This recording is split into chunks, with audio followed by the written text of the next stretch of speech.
Hey, so welcome everyone. You're at the How to Prep for a Stress-Free Summer with Kids webinar. It is possible.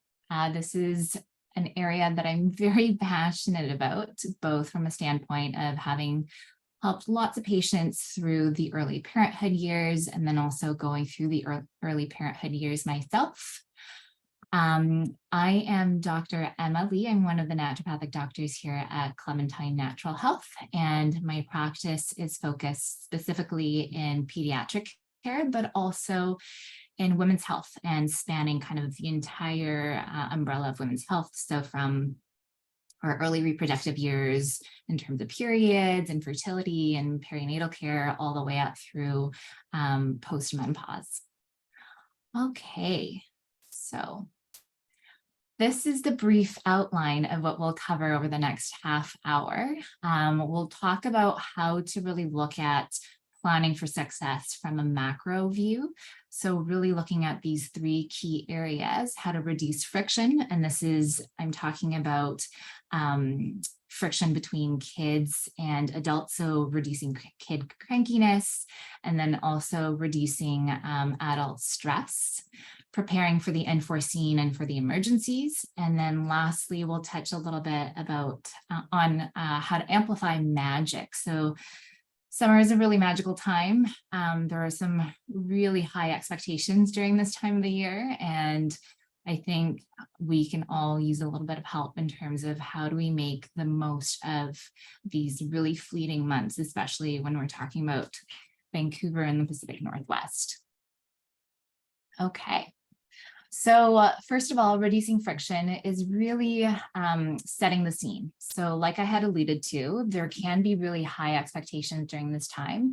And I often find that disappointments, friction, tantrums, a lot of the times, if you have younger kids, they come from that discrepancy between high expectations and or even sometimes unaddressed expectations and the realities of what happens. So whenever there's a gap between the two, that tends to be where the disappointments come from. So I like to think of this as planning for family meetings in kind of three different concentric circles. So on the outside, we're looking at planning for the entire summer. And if you have older children, you can definitely get the older children on board. So having a big meeting as a family at the very beginning of the summer to talk about, what do each member of the family want to get out of the next 2 months? Do they have any goals, any expectations, and how can we take everyone's individual preferences into account? And then as we get kind of closer to the action plan months, so July and August, having smaller check-ins. And this can be either monthly, if that works better for your family, or weekly, but just kind of checking in at a regular set time. And I do recommend that you put this in a calendar that everyone has access to. And then just seeing, hey, like you mentioned at the beginning of the summer that you were interested in having, lots of outdoor time or going swimming a lot. Like, are you still happy with the way that we're scheduling things? Are you happy with the amount of time you're getting to see your friends, etc.?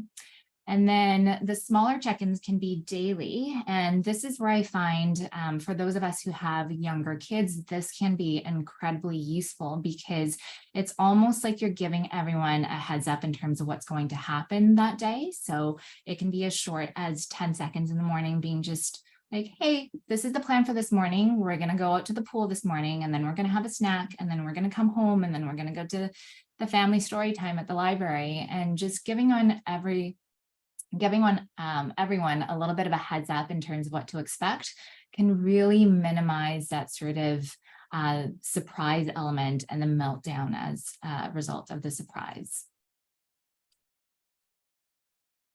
Okay, and then the next step, next kind of category that I like to think about in terms of how do we really reduce friction is really establishing which routines matter and which routines you can kind of let go of during the summer months. And I like to prioritize first thing in the morning, so the breakfast kind of routine, and then last thing at night, so protecting your sleep, really prioritizing that sleep routine. And I find routines help us in one very kind of unspoken area that we don't really tend to think about as primary caretakers is that they're really a form of self-care and caretaking. And what I mean by that is it kind of puts us on autopilot for a lot of the things that would otherwise occupy a lot of brain power and space in our minds. So things like, how do I get enough protein in my child? How do I ensure that there's adequate hydration that happens throughout the day? And it sets us up for success in the area of being able to actually enjoy spontaneity and being able to, leap and do things kind of on the fly because, it's okay, their nutrition has been taken care of. We had, this amount of protein in the morning. And so we don't really have to be as stressed about lunchtime and what that looks like, or whether or not they're actually getting a proper lunch. And we can be a little bit less, I think, on throughout the rest of the day. So where they really don't matter is any other time in between that morning and night. And I really like to remind all the parents in my practice, and myself included, that you don't really have to do family meals. And I think this is particularly true in the summertime, and particularly true if you have younger children, especially in the sort of like toddler to 5-year-old range, that you pick the one meal to focus on. And oftentimes people have the best appetites in the morning because they've been fasting overnight. And that's the one that you really focus on in terms of getting nutrition and meeting all of your dietary requirements. And then throughout the rest of the day, you can do snack boards. So we'll talk a little bit more about nutrition and tips and tricks over the next 2 slides, as well as sleep and the really sort of key takeaways that I hope you walk away with from today's webinar regarding how to really protect your sleep as the days get longer and kids get a little bit crazy with, all the special activities and the longer days and longer sunlight exposure. Okay, so the number one question that I hear is, how much protein does my child need? And the answer is not as much as you think. So kids, even though they're growing, the requirement is somewhere along the lines of 1 gram of protein for every kilogram or 2.2 pounds of body weight. So let's say you have a 4-year-old child or someone who is around 40 pounds, they really only need about 18 to 20 grams of protein per day. And it doesn't have to be a strict, like absolutely every single day is 20 grams of protein. It can look a little bit more like one day their appetite is so much better and they're consuming upwards of 30, 35 grams of protein, and then they're a little bit protein light the next day. And so what does 20 grams of protein look like? That's 1 cup of Greek yogurt or cottage cheese, or it's 3 eggs. So these are ors, not and. So as you can see kind of briefly, that depending on whether or not you're omnivorous or a vegetarian family, your protein sources might look a little bit different and the ratio and amounts might look a little bit different, and diversity tends to be key. It's really hard to get 3 eggs into your child in one sitting or in one day. And so having 1 egg at one sitting, and then let's say like a 3rd cup of a tofu for another meal, etc. So this is where I find the morning routine to be really helpful, because morning oftentimes are meals that I think have a lot of potential, where we can get a lot of protein into them in a way that is low effort on the parent's part and a high reward on the kid's part. And so my number one kind of favorite trick is smoothies. And this is appropriate for the summertime as well, because it tends to be hotter. Most of us don't have AC in Vancouver. So smoothies tend to go down really well. And you could do this a number of different ways. If you have a banana lover, the peanut butter and chocolate smoothie recipe that I have up here is a great one. If you have someone who's banana averse, then something like an avocado or a cauliflower, and this could be raw or steamed cauliflower as a base for the sort of thickener agent, is a really nice one as well. Soaked chia seeds is also really nice, really high in protein. And you could throw that in there if you pre-soak it the night before, and it acts as a thickener and it makes it really luscious. And so you could definitely do smoothies kind of straight in a cup with a straw, or you could do smoothies on the go, or even freeze smoothies in either ice cubes or in popsicle molds, and have them be special treats throughout the rest of the day as well. And as you can see here, it's incredibly, or they can be incredibly high in protein. So the PB and chocolate one is 10 grams protein per serving.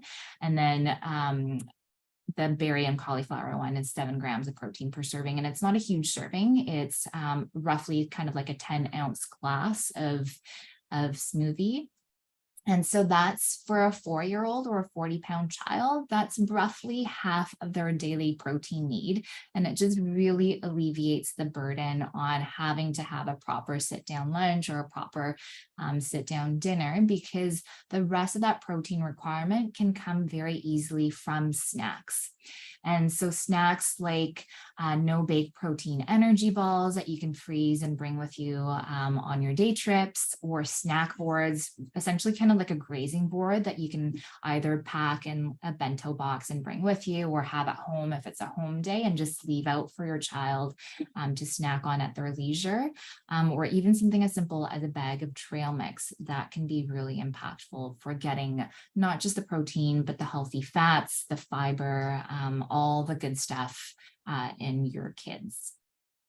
And then the second biggest question, especially in the hotter months, that I get is ways to increase hydration. So most kids get very focused in their playing, and I think getting them to drink water is incredibly difficult. And if they're anything like my child, they often will forget to drink, and then by the time they need to drink, they are there should be a word for like angry when you're thirsty, like hangry, but essentially they are so thirsty that they chug, and they're very cranky.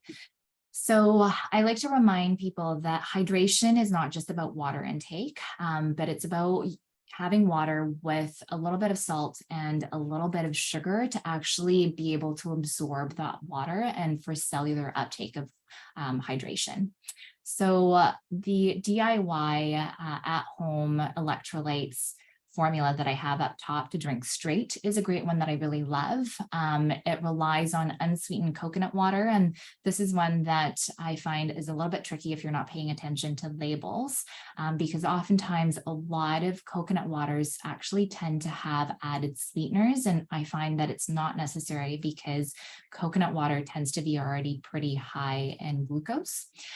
So the two brands that I like to recommend are Thirsty Buddha and the Costco Kirkland Signature Organic version. Those ones are great and they're unsweetened. And you just mix the 2 cups of coconut water with 1 cup of water, 1 teaspoon of honey, and then 1/8 of a teaspoon of sea salt. And that can be, had straight throughout the day. And then the other option is making them ahead into ice cubes. So if you've ever come across it's this recipe called Laborade, so essentially Gatorade for laboring expecting parents. And I love this, and I also love it as just an electrolyte replacement. It's lemon juice, honey, sea salt, and water, and you can use a little bit of bicarb or a little bit of magnesium or electrolyte powder added in and freeze it. And you can just add this to your water cups or your to-go cups, and it slowly melts and it's very, very yummy. And then the other ways that you can hydrate or encourage hydration are things like, again, popsicles. So making your own out of smoothies or fruit juices, or even just straight coconut water with some cut up pieces of fruit. Silly straws and having drinking contests as part of your day. And then for the older kids, what I like to call spa water. So basically just fresh water with cut up fruits and veggies. You can even put like mint leaves, some herbs, and like a fancy straw in there as well. Okay. So nutrition, hydration, morning time kind of throughout the day. And then what about sleep? So we know that naturally circadian rhythms tend to shift as the days go longer. And this is very in sync with nature because we naturally reduce our melatonin production when our eyes are exposed to light. And as the days go longer, you might notice that your kids tend to not be as sleepy at their usual bedtimes, and they're fighting their usual 7, 8, 8:30, 9 p.m. bedtime. And so there are certain ways that you can help by kind of modifying the home environment and also modifying the way that you're exposing them to sunlight throughout the day and maybe activities throughout the day that can really help to both boost melatonin production, which is a sleepy time hormone when you want it to be high, which is typically in the evening going on into their bedtime, and then lower cortisol, which is kind of like the get up and go hormone that should be high in the morning, but should really start to wane as melatonin actually increases. So starting off in the morning, first thing in the morning, in order to kind of shut down melatonin production and increase cortisol and increase adrenaline and increase that sort of like awakeness and alertness, is sunlight exposure early in the morning. And it can be as simple as just playing by a window, exposing your child to natural sunlight, or if you can, going outside for a short walk first thing in the morning. And then cold water plunges, so either dips in the ocean, even something as simple as going to the spray park can really help increase melatonin production later on in the day. And then kind of if you think about sunlight exposure, increasing cortisol, decreasing melatonin, similar kind of considerations apply in the evening time. So as we head on into the 2 to 4 hour window before their estimated bedtime, this is when we really want to be mindful of light exposure.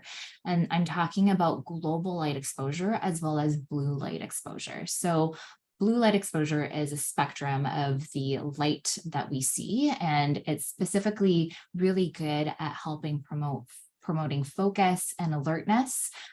So if screens are inevitable and they're part of the wind down routine, then downloading an app that decreases blue light emission from your computer or from your iPad can be really helpful. The one that I like to use is called Flux, f.lux, and it's free to download. And then global light exposure is the amount of light that you're still exposed to, both from kind of the outside, but also from the home environment. So there has been a lot of research in this area talking about how light pollution is actually one of the biggest environmental pollutants that we really need to think about in terms of our modern lifestyle. And something as low as just kind of regular lighting at home can suppress our own melatonin production by as much as 50%. So if you head on into the evening past dinner time with all your lights turned on at home, you can actually be shooting yourself in the foot a little bit by decreasing that sleep drive in your child. So anything kind of more ambient lighting focus, so either mood lighting in the background, lower lights, redder lights, reading lights, so nothing overhead, nothing LED, would be what I would recommend for setting up that sort of sleepy time routine. So if you like doing candlelight dinners, if you want to make that as a fun part of your summertime, that would be a great option.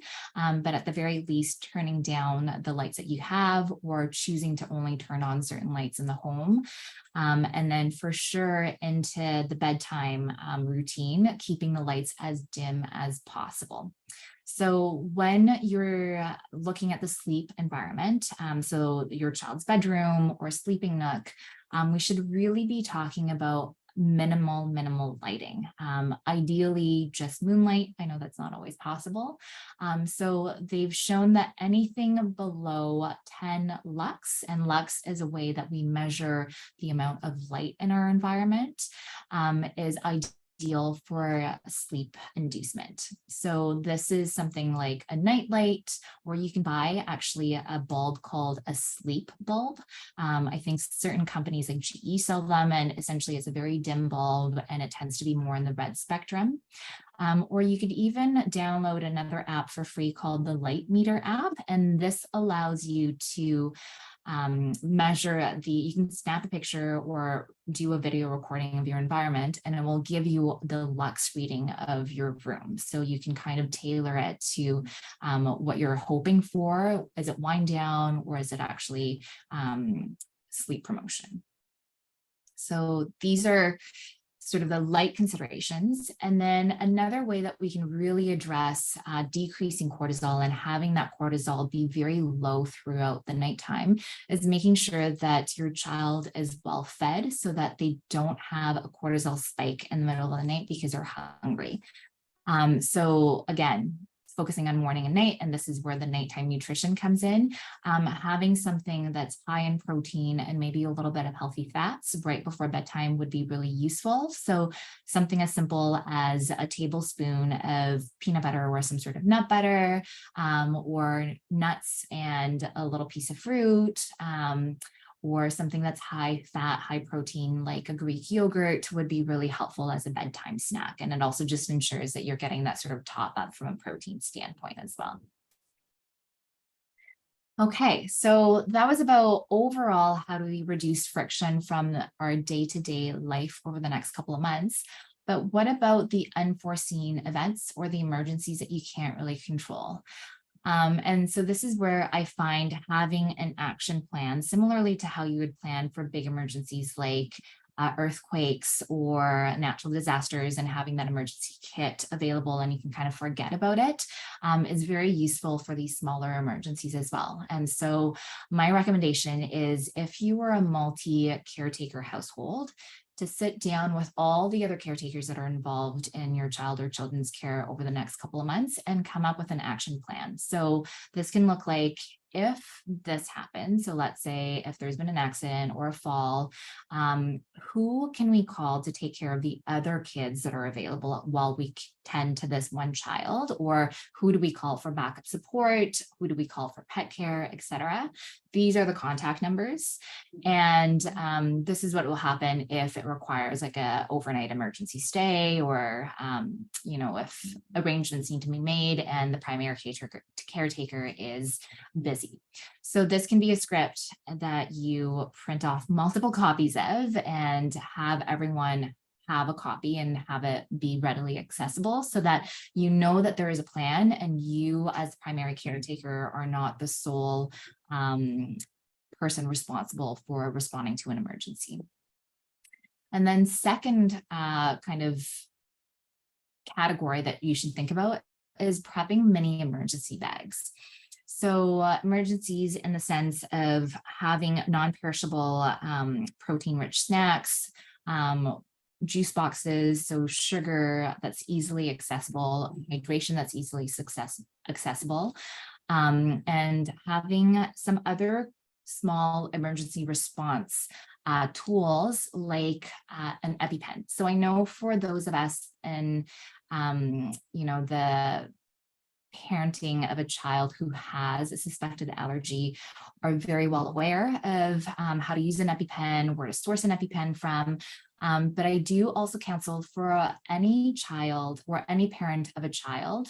You never know the situation that you're going to be in. It could very well be that, you're in a party situation or a group gathering situation and an EpiPen is required, but no one has one. And so I always like to be extra prepared.